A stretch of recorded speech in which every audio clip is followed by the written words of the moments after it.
of A Course in Miracles with Jesus and the Holy Spirit guiding us, taking us on a mind training adventure, unwinding our mind from everything we've ever believed, everything we've ever perceived, every thought we ever have held about anyone and anything. It's all being transformed, like transformed in the renewing of our mind, as the Bible talks about. And that's really what this is about for us. We're here to transfer our training and to undo everything that we have believed from the past so that we can be shown the world anew. And that's going from the temporary to the eternal. That's allowing our mind to be lifted up by the Spirit higher and higher and higher towards the abstract love and light of the living Christ and the living God. And that's quite a joyful journey. So today, on the 29th day here of January in 2024, we're ready to zoom in to lesson 29. We're joining in this together in mind. Lesson 29, God is in everything I see. The idea for today explains why you can see all purpose in everything. It explains why nothing is separate by itself or in itself. And it explains why nothing you see means anything. In fact, it explains every idea we have used thus far and all subsequent ones as well. Today's idea is the whole basis for vision. Okay, first paragraph, the vision of Christ. There it is. It's all inclusive. And this is the explanation, because God is in everything I see. And I think that first sentence is important. It explains why you can see all purpose in everything. The purpose of the world is forgiveness. The purpose of the world is letting go of the past, letting go of all past thoughts, past images, and seeing our brother, our sister in the light of Christ, in the light of Christ's vision. So it's the purpose that the Holy Spirit offers that is in everything I see. And we just phrase that as God is in everything I see, because God is abstract light, but the purpose of forgiveness is in everything I see. You will probably find this idea very difficult to grasp at this point. You may find it silly, irreverent, senseless, funny, and even objectionable. Certainly, God is not in a table, for example, as you see it. Yet we emphasized yesterday that a table shares the purpose of the universe.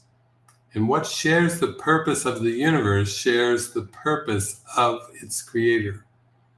Try then today to begin to learn how to look on all things with love, appreciation, and open-mindedness. You do not see them now. Would you know what is in them? Nothing is as it appears to you. Its holy purpose stands beyond your little range. When vision has shown you the holiness that lights up the world, you will understand today's idea perfectly. And you will not understand how you could ever have found it difficult. Our 6 2-minute practice periods for today should follow a now familiar pattern.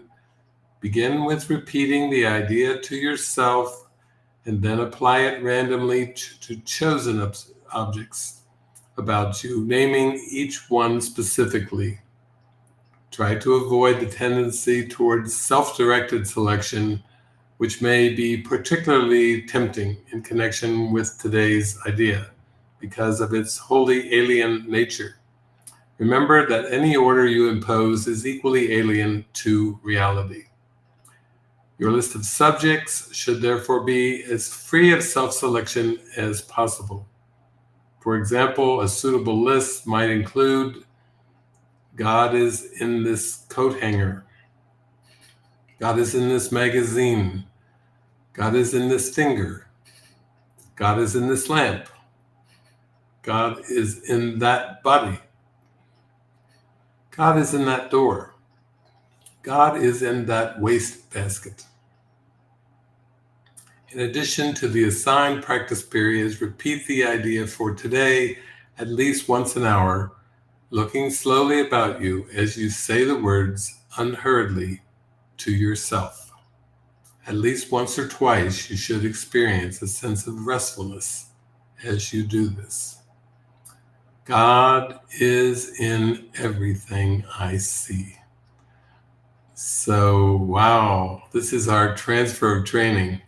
It's really saying I want to see love in everything, meaning I want to extend love to everyone and everything without exception.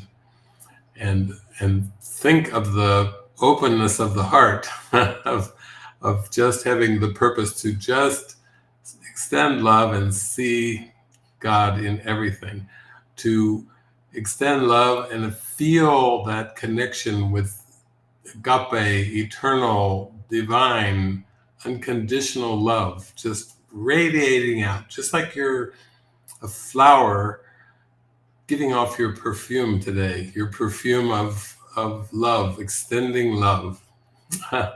That's how we remember that God is everything. That's how we remember that my mind holds only what I think with God. That's how we come to remember God, by remembering I am as God created me. We start here by saying God is in everything I see. So I think what we're really feeling here is that we have to transfer these lessons to everything that we perceive without exception and without any kind of egoic selection of anything being more important or less important. Just let your eyes move around and feel that as you go through the day with that soft God is in everything I see feeling inside. You're floating, you're extending that love. Just think like you're like a hummingbird visiting all the flowers. But instead of trying to slurp some nectar into that skinny little beak, you're going to be actually radiating those wings that are going so fast as a little hummingbird. You actually are fanning the love out onto every flower that you go to as you move around. Move through the day with this. Also, to support this a little bit, I thought I would jump into the text, chapter 17 and section 6.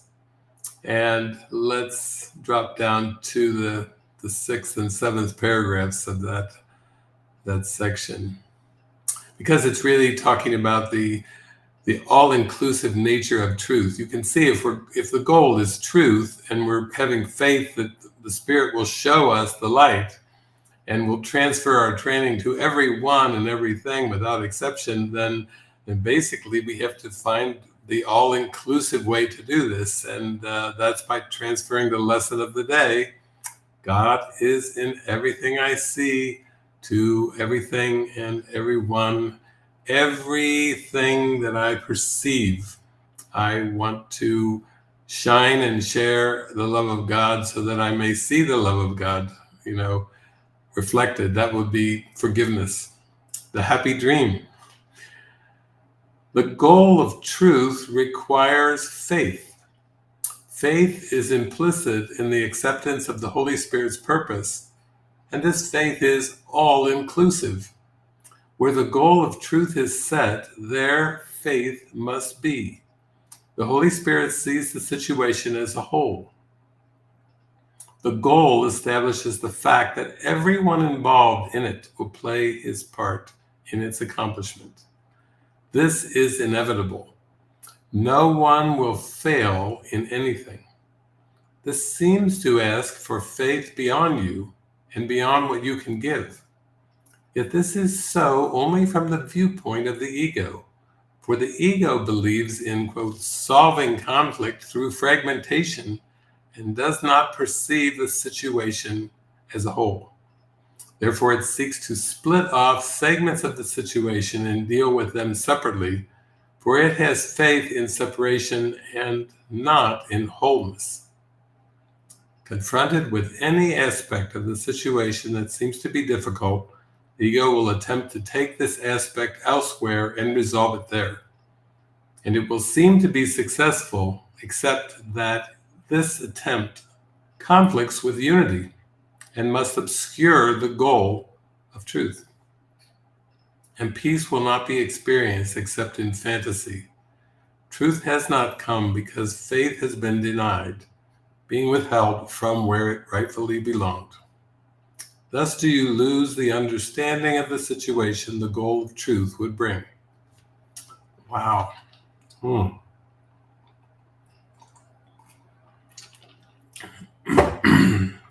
Showing us the way.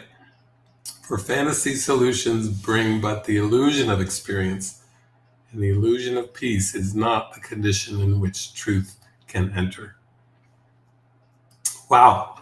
Okay, let's go forth. Let's go forth today. God is in everything I see. Let's go forth in joy. God bless you.